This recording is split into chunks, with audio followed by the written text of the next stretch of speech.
Hi guys, welcome to the Curated Pages Podcast. Your place for curated reads, honest reviews, and thoughtful book talk. I'm Adria. And I'm Haley. Let's get into it.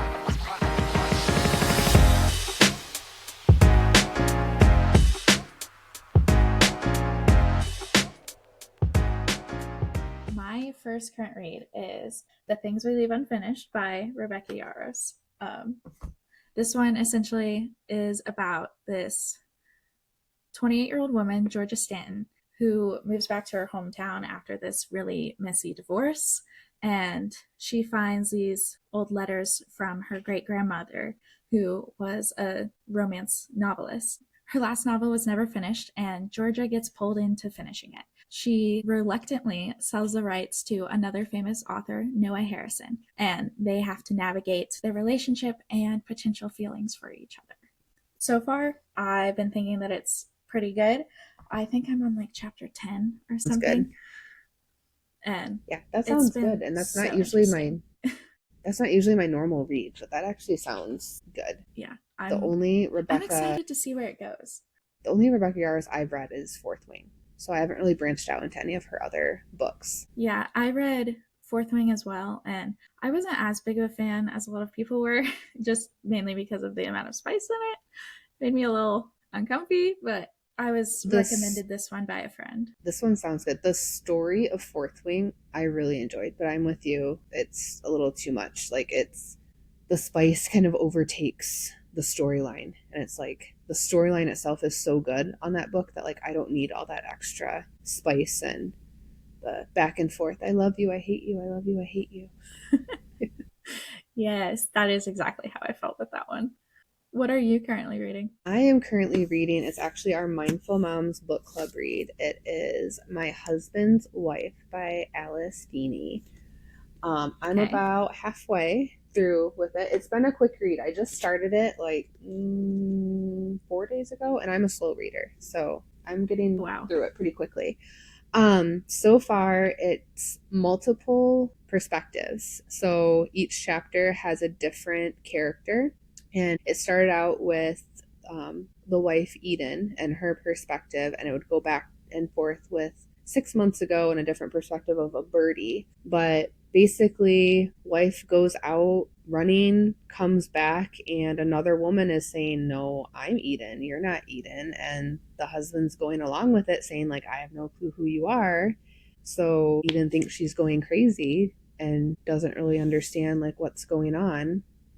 And it's just more of like a domestic thriller. It's centering around a marriage, and it's not simple or as stable as it appears on the surface. And they're bringing in different detectives in this really small town, and it's lots of layers of mistrust and secrets, and it's a shifting of the perspectives, and it's like slowly kind of revealing what's happening. But it's definitely less romance and more about the psychological tension where you're constantly second guessing, like, who can be trusted, what's going on. I still really don't understand where this book's going to go at this point, but I'm excited to see where it goes. I've heard really good things about it. That sounds so interesting. Like, I heard about it when we voted on which book to have, and I was nervous because it made me feel anxious thinking about that situation. So I'm excited to read it and review it later. It's like, so what would you do? Because like she went out running, and she said she never takes her phone, and she always takes off her like wedding ring and engagement ring. So when she came back to the house, her key didn't work in the door, and she didn't have a phone. She didn't have anything to like prove that she is who she says she is. And yeah, it's good so far. I'm excited to see how it ends and all wraps up. That is just stressful to think about. I don't normally do thrillers, so that's why I get stressed thinking about it. I don't think I've ever sat down and finished a thriller because man, well, it just gets to my head so much. So maybe I can make myself do it. This is my first Alice Feeney, so, and I hear she's like really good with twists and stuff. So we'll see if I enjoy it and want to read more of her. Okay, so that's our current reads. Let's get on to our book review. So I guess I'll go first. A recent book that I read, it was actually last month, was To Sir Phillip with Love. It's a Bridgerton book. It's the 5th one in the series. This one follows Eloise Bridgerton. She is the fifth Bridgerton child, fifth book, fifth child, which it doesn't always follow that order, but that's how it worked out. And she starts writing letters to Sir Phillip after his wife dies. And over a year, they begin corresponding regularly to each other through these letters. And she doesn't realize it, but he has two young twins. They're like 7 years old in the story. And he is looking for a mom, mainly a mom for them. That's the main reason he wants to get married. But he also likes her. However, he has a misguided view of who he thinks she is. He thinks she's more chill, demure, mindful, and she's really more spunky and independent, which very opposite. So there's potential for some conflict there when they meet. So that's like the synopsis of what it's about. So yeah, I watched, I think, the first season of Bridgerton, never read any of the books, but that actually sounds like interesting. I like how you said the books kind of go like with the order of the children. That's really cool. So what did you end up thinking about the book? So this was my favorite Bridgerton book so far. I've read the first 5. I'm going to read 6 at some point during this month. I think after the book club read, I'm going to read it. I just felt like the character growth was way better. And the storyline just felt way more creative. There is one trope within the story that she kind of uses in the series. I'm not going to spoil it, but there's a trope for like how they get married. And if anybody's read it, they know what I'm talking about. Where I just think it's overused and it's kind of annoying me at this point. So if it's in the other ones, I'm going to kind of roll my eyes. So I rated it a 4-star. I feel like if it didn't use that trope, it would have been a little bit higher because it really annoyed me. But other than that, that's I fair. thought it was really good. And the spice for this one as well, it was really easy to skim through and skip, which is something that I look for. The show for Bridgerton is way worse with the spice. Like it has so much, whereas every other scene is like feels like somebody's naked in it. But this, it's pretty tame. Good to know, because yeah, I watched the first season and I was like, don't see the hype on this. This is not my thing. I am not a romance girly really at all. Like I'll read a little bit unless I like my rom-coms are like the most I feel like romancy thing that I read. So yeah, rom-coms are pretty romance though. So yeah. Yeah, with the show, I just anytime like there'd be a spicy scene, I just go through and I just click and skip through on my phone because I'm just like, I don't want to see this. It's so long. It's just too much. Yeah. That's good that this one was you were able to skim better through it, because yeah, I just kind of like I still kind of read it, but I'm like I want to get to the story. Like this is secondary to the story. I don't really care. So what book did you bring to review for us? I read this a few months ago, but I brought Happy Place by Emily Henry. This is one of my rom-com books that I will read. This is like as much romance as I get to, but so kind of like a synopsis of it is it follows a couple who were engaged and they broke up, but they haven't told their close-knit friend group yet, and they do a summer trip to Maine every summer. And it's usually, I think, just the girls. And this time they're like, we invited all of our like boyfriends, fiancés, whatever with us. And they surprised her and invited her fiance. And so they just continue pretending that they are still together so it doesn't ruin the vacation. And so they're just kind of navigating. Yeah, they're just kind of navigating the shared space together as old feelings start to kind of resurface, and they kind of have to really confront like what went wrong and whether their relationship is truly over or if it was just kind of on pause. Yeah, that sounds like a huge conflict. How was it when you read it? Because I've never read any of her books, so I really like her as an author, so I've read quite a few of her books, but I really liked this book. It was more emotional and relationship focused rather than explicit. I mean, there were a couple spicy scenes, but like it wasn't the bulk of the story. The tension comes from all the unresolved feelings, the miscommunication, and like the nostalgia for their relationship rather than like physical intimacy. What stood out most to me was how the story balances heartbreak with warmth. There was a strong focus on emotional connection and history rather than spice driving the relationship. And what I really liked about this book was it didn't feel heavy and overly complicated, even though the emotions underneath it all definitely were. It has that classic rom-com feel where there are funny moments and awkward moments and emotional ones all mixed together in a way that makes it feel really real. And at the same time, there's still a deeper level of love and timing and what it just means to maybe outgrow someone that you still care about. For them, it wasn't really just getting back together. It was like understanding what went wrong in the first place. And yeah, I really enjoyed it. Overall, like, I really, really liked this book. It was a fast read for me. Again, I'm not a super fast reader, but I read it very quickly. It was emotionally engaging without being overwhelming and had that comforting romance vibe that I look for. So it was a 5-star read for me. I really, really enjoyed it. There wasn't much I didn't like about it. Oh, that's good. That sounds really interesting. I've heard that her books are good, but I've also heard that a lot of people don't like them. So I've been on the fence about reading it. I've got, I think it's Book Lovers on my shelf that I want to read. Haven't read that one.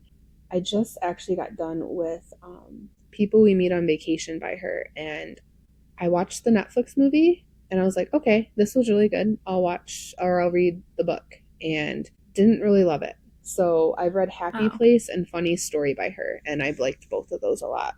Okay, well, I'm glad that there's like a mix of it, even if they're not all like 5 stars. There's still some that are. So, okay, that's good. So now is the bonus section of our podcast where we get into a discussion about a various bookish topic. This episode's discussion is how much spice is too much spice. So let's get into it. Okay. So Haley, what is your normal like spice level, if you could describe that to me? So I don't mind a little bit of spice if it doesn't take away from the story. If it's just sprinkled in here and there, it's fine for me. It's when it becomes the like front storyline, or the storyline gets kind of pulled away into like the back and the spice is more towards the front. That's where I'm kind of lost, and I don't necessarily like books like that. What about for you? Okay. What is your spice level? I really try and avoid it as much as possible. I don't enjoy reading it. I know people really like it. I know there's an appeal. I just don't like it. So if a book has it, I just try and skip it. If it is a book that's like advertised with having a bunch of spice, I just avoid the book. If it's something like Bridgerton where there's only a little bit, I can pretty easily skim it and I get to enjoy the story because I really love Bridgerton. I just don't like spice. Mm-hmm. So is that how you avoid smut in stories, just kind of skimming it, or like based off reviews? Yeah, so reviews is the first one. If it's reviewed or advertised as like 3, is it chili peppers? Yeah, 3 chili peppers or whatever. Yeah. I just don't even read it a lot of the times. But then I also rely on some of my friends. Like one of my friends, her name is Mia, and I will sometimes message her and be like, hey, what chapters is there any spice so I can avoid it? And if she's read it, she sends it to me. And if nobody I know has read it, I will just go through and read. And if I come upon one of those scenes, I just like skim it and sometimes read the dialogue until it's over. So yeah. Makes sense. So this kind of goes along with like your level of spice, but at what point does a book begin to feel like too smutty versus being plot focused? Like, how do you navigate that and actually choose the good books? So I usually get romance books as more of like recommendations. So I too like ask my friends, is this whole book like smutty, or is it just kind of like sprinkled in and there's actually like a good storyline besides just all the smut? Because I do have friends that just like reading books like that, just to read books like that, and that's just not my thing. I want a story. So if they tell me it's like a majority of the book, I will pass on it. And we kind of already went over this, like Fourth Wing is a good example for me. Like Fourth Wing and Iron Flame. I haven't read Onyx Storm yet, but those two, it was just like, I love the story. I love the whole story of Fourth Wing and Onyx Storm. That whole storyline, amazing. I don't feel like it needs all that, the sex and the the second book was terrible with her just like, I hate him, but I love him, but I love him, but I hate him, but I hate him, but I love him. And it's like, I get it. I get it. I get it that you love him, but you really hate him right now. Like, I get it. You don't need to like say that every other page, because it literally felt like that. It was just too much. But the story needs to be at the front before the smut for me. Yeah. I feel like a lot of people are probably like that. Maybe we're wrong though, and we're just crazy, but maybe. I feel like continuing with the Fourth Wing discussion, apparently, allegedly, it was supposed to be 3 books instead of 5. So she just like fluffed up the books, adding in like the miscommunication tropes, like what you're talking about, the I love him and hate him thing, just to get more pages, get more reading. And it's just like disappointing. Yes. Because the publishers really heard the story and they're like, okay, we need more books for that though. Allegedly. I don't know if that's confirmed or not. So yeah. I mean, that makes sense though.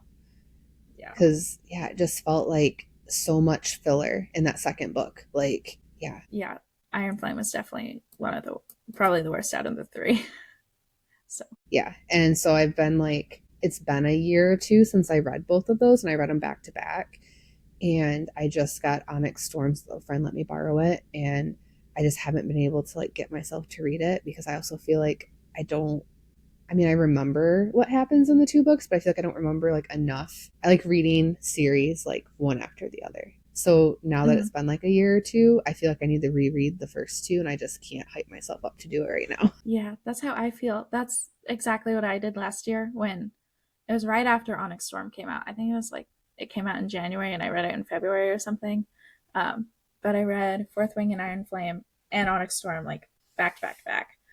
And then I was, towards the end of last year, I was thinking about my experience reading it, and I'm like, it was not as good as I thought. And I went on Goodreads and like demoted my stars. I think I had it at 4 and put it down to like 3 or something.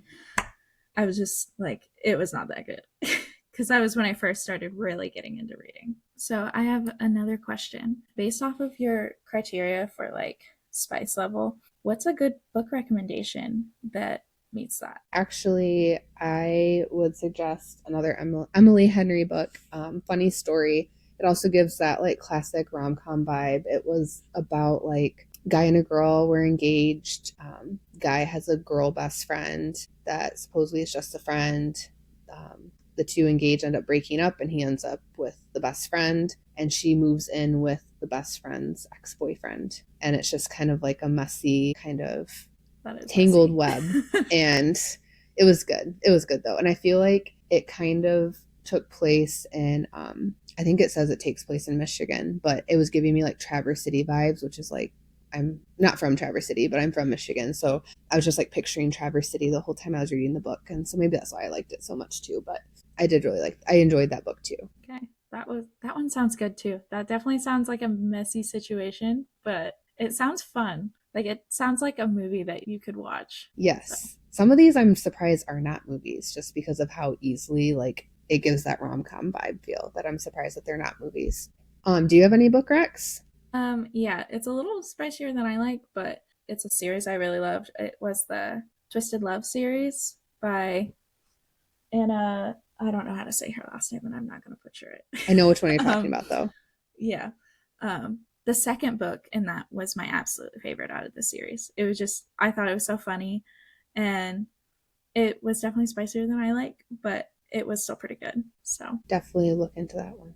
I've heard good things about that series. So the premise of the series is that there are 4 friends, and each book follows one of them. The first book, the main character is soaking wet in the rain when her brother's best friend comes and picks her up and gives her a ride home. And that kind of just starts the story. And there's a whole bunch of drama because it's her brother's like her big brother's best friend, and he's like some player CEO, and he does not want his best friend for his sister, and there's a lot of conflict there, and it's really good. Yeah, sounds good. I think that is all that we had for today. So thank you for listening to the Curated Pages Podcast. If you liked today's episode, be sure to follow, like, and subscribe. Until next time. Stay lost in the pages. Bye. Bye.